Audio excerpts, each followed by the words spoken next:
എല്ലാവർക്കും നമ്മുടെ പുതിയ വീട്ടിലേക്ക് സ്വാഗതം. നമ്മുടെ വീഡിയോ ഗ്രാമീൺ ഡാക് സേവക് 2024 ബന്ധപ്പെട്ടൊരു വീഡിയോ ആണ്. വീഡിയോ കിടക്കുന്നതിന് മുന്നേ നമ്മളുടെ ചാനൽ അതിട്ട് കാണുന്നവർ ചാനൽ സബ്സ്ക്രൈബ് ചെയ്തേക്കുക. അതുപോലെ തന്നെ വീഡിയോ ഇഷ്ടപ്പെട്ടിട്ടുണ്ടെങ്കിൽ വീഡിയോ ലൈക്ക് ചെയ്യുക, മാക്സിമം ഷെയറും കൂടെ ചെയ്തേക്കുക.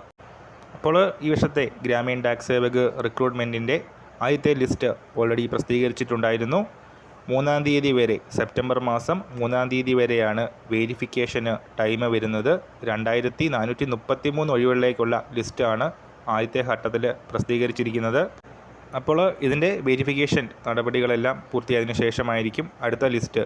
സെപ്റ്റംബർ മാസത്തിൽ തന്നെ അടുത്ത ലിസ്റ്റ് ഉണ്ടാകുമെന്നാണ് പ്രതീക്ഷിക്കുന്നത്. സെപ്റ്റംബർ 2-ാമത്തെ ആഴ്ചയോടുകൂടി തന്നെ ലിസ്റ്റ് വരാനുള്ള സാധ്യതയുണ്ട്.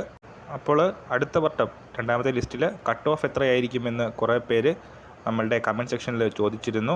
എന്നാൽ ഇതിനെ പറ്റിയിട്ട് നമുക്കൊരു പ്രഡിക്ഷൻ നടത്താനായിട്ട് സാധിക്കില്ല. ഈ റിക്രൂട്ട്മെൻറ്റ് പ്രോസസ്സ് ഡിസംബർ 30-ാം തീയതി വരെ കണ്ടിന്യൂ ചെയ്യുന്നതാണ്. അതുകൊണ്ട് തന്നെ ഓരോ ലിസ്റ്റ് വരുമ്പോഴും ആ കട്ട് ഓഫ് കുറച്ചും കൂടെ കുറയാനുള്ള സാധ്യതയുണ്ട്. ഇന്ത്യ പോസ്റ്റ് GDS ഓൺലൈൻ്റെ വെബ്സൈറ്റിൽ തന്നെയായിരിക്കും അടുത്ത റിസൾട്ടുകളും പ്രസിദ്ധീകരിക്കുക. റിസൾട്ടുകൾ വരുന്ന സമയത്ത് അപ്പോൾ തന്നെ നമ്മുടെ ചാനലിലൂടെ അപ്ഡേറ്റ് ചെയ്യുന്നതാണ്. അപ്പോൾ ഈ കാര്യം ശരിയായിട്ട് നമ്മൾ ഇന്നത്തെ വീഡിയോ പുതിയ വീഡിയോയുമായിട്ട് ഉടൻ തന്നെ കാണാം.